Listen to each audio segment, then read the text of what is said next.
गुरुजी प्रणाम। प्रणाम भैया। गुरुजी, क्या भ्रकुट दोष होते हुए भी विवाह किया जा सकता है?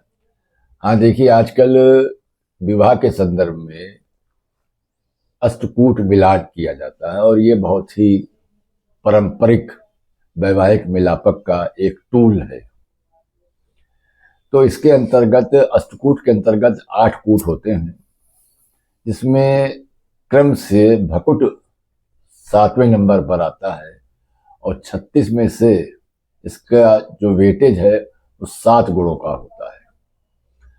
और भकुट मिलान करने में अगर भकुट मिल रहा है तो 7 में 7 नंबर मिलते हैं, अगर भकुट नहीं मिल रहा है तो 7 में 0 नंबर मिलते हैं। इसलिए भकुट की महत्ता नाड़ी की के अतिरिक्त सर्वाधिक है। अब भकुट से हम क्या समझें? तो भकुट का अर्थ होता है कि वर और वधू के परस्पर संबंधों का आकलन भकुट के द्वारा किया जाता है और इसके लिए भकुट जो है वो जन्म राशि पर आधारित होती है।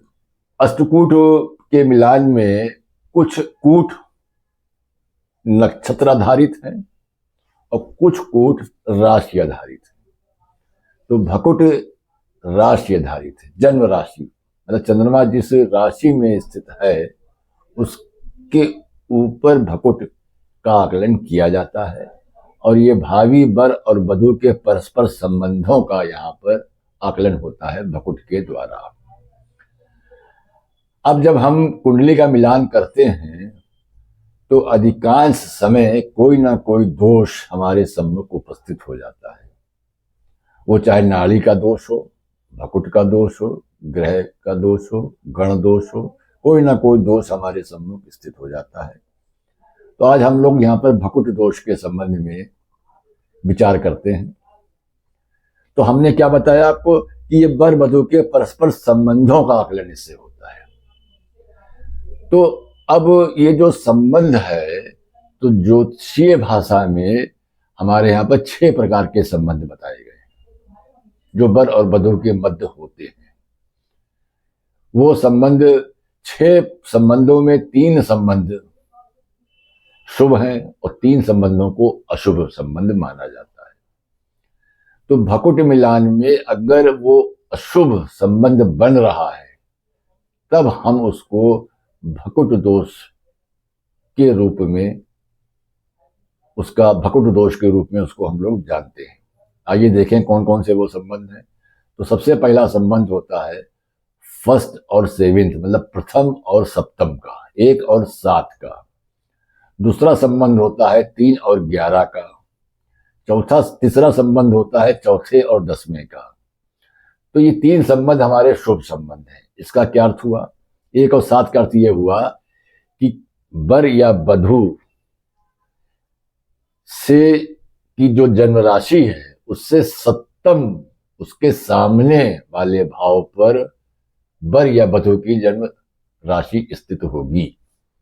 3-11 का संबंध क्या हुआ कि अगर तृतीय भाव में वर का जन्म राशि है तो एकादश भाव में वधू की जन्म राशि होगी।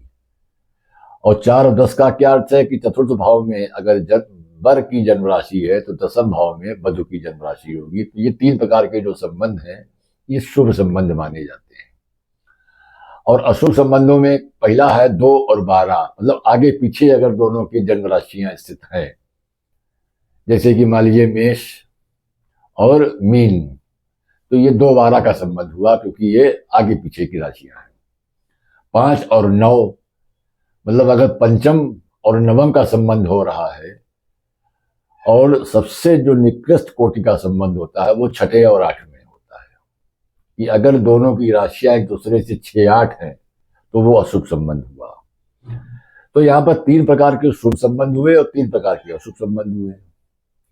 पंचांगों में अगर आप देखेंगे तो भकुट गुण चक्र अंकित रहता है, जहां पर आप सीधे वर की जन्म राशि और वधू की जन्म राशि को दे करके तुरंत गुण देख सकते हैं कि अगर पूर्ण अंक प्राप्त हो रहे हैं इसका मतलब भकुट दोष नहीं है, और अगर कोई अंक प्राप्त नहीं हो रहा है तो इसका अर्थ हुआ कि भकुट दोष विद्यमान है।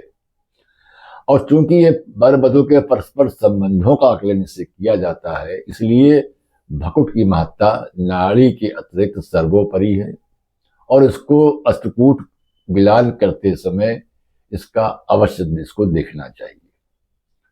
तो ये तो हुई एक साधारण सी बात, लेकिन इसके कुछ परिहार होते हैं और अगर हम परिहार की तरफ ध्यान नहीं देंगे तो अधिकांश जन्म पत्रिकाओं के मिलान में भकुट दोष आपको प्राप्ति ही हो जाएगा और एक अच्छा संबंध होते हुए भी वो संबंध आपको छोड़ना पड़ जाता है।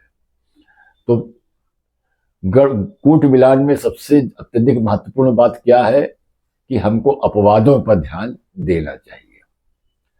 अब जैसे कि यदि दोनों राशियों के स्वामी अगर एक ही हो जाए तो इसका परिहार हो जाता है। जैसे उदाहरण के लिए मान लीजिए कि वर की जन्म राशि वृष राशि है, वधू की जन्म राशि तुला राशि है। तो अब अगर हम इन दोनों के बीच का संबंध देखें तो वो संबंध कैसा बन रहा है? छठे और आठवें का संबंध बन रहा है, क्योंकि वृष राशि से छठी राशि तुला राशि है। तो वर और वधू के बीच का जो आपसी संबंध है वो 6-8 का बन रहा है। लेकिन चूंकि दोनों राशियों के स्वामी शुक्र एक ही हैं, तो 6-8 का संबंध होते हुए भी ये अपवाद स्वरूप में यहां पर भकुट दोष का परिहार हो जाता है और तब हम इसको दोष ना मानते हुए अष्टकूट मिलान में उसको सम्मिलित कर लेते हैं। इसी प्रकार से अगर मकर और कुंभ, वर की अगर मकर राशि है, वधू की अगर कुंभ राशि है, तो दोनों एक दूसरे से 2 बार हैं, तो ये एक भकुट दोष स्थापित होता है। लेकिन ये चूंकि दोनों राशियों के स्वामी शनि एक ही हैं, तो ये परिहार की श्रेणी में इसको रख करके ये गुण मिलान में इसकी मान्यता प्राप्त है। इसी प्रकार से अगर दोनों राशियां परस्पर मित्र हो, जैसे उदाहरण के लिए सिंह राशि और मीन राशि, सिंह राशि और मीन राशि में सिंह राशि का अधिपति सूर्य और मीन राशि का अधिपति बृहस्पति, ये दोनों परस्पर मित्र हैं। परंतु राशि को अगर हम देखें तो दोनों एक दूसरे से 6-8 हैं, तो यहां पर आपको भकुट में नंबर नहीं मिलेंगे। लेकिन चूंकि दोनों परस्पर मित्र हैं, इसलिए यहां पर भकुट दोष का परिहार यहां पर भी स्थापित हो रहा है। इसी प्रकार से अगर हम देखें मेष राशि और धनु राशि को, तो मेष राशि और धनु राशि दोनों एक दूसरे से 5 और 9 है, पंचम और नवम है। लेकिन मेष राशि के स्वामी मंगल और धनु राशि के स्वामी बृहस्पति दोनों चूंकि मित्र हैं, इसलिए यहां पर भी भकुट दोष का निवारण हो रहा है, परिहार हो रहा है और इस परिस्थिति में भकुट दोष की वैधता समाप्त हो जाएगी और ये एक शुभ संकेत भकुट के मिलान में यहाँ पर यह परिलक्षित होता है।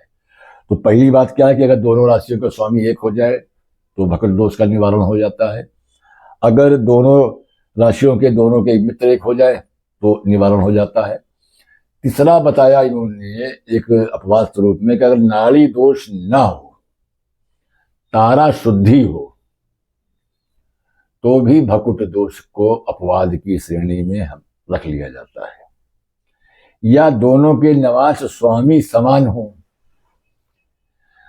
अभी जो भकुट दोष क्योंकि जन्म राशि पर आधारित होता है, तो वो जो जन्म राशि है वो किस नवांश में गया, वर और वधू के, और उस नवांशेष जो आए अगर वो दोनों आपस में मित्र है या दोनों समान नवांश में चले गए, तो भी यहां पर इसका परिहार मान लिया जाता है भकुट दोष का।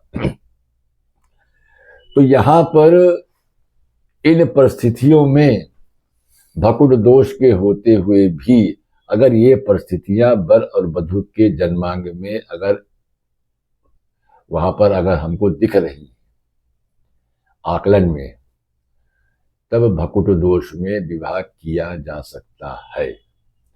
अगर परिहार नहीं हो रहा है और भकुट दोष विद्यमान है, तब उस स्थिति में चाहे जितने भी गुण हों, विवाह नहीं संपन्न करना चाहिए, क्योंकि भकुट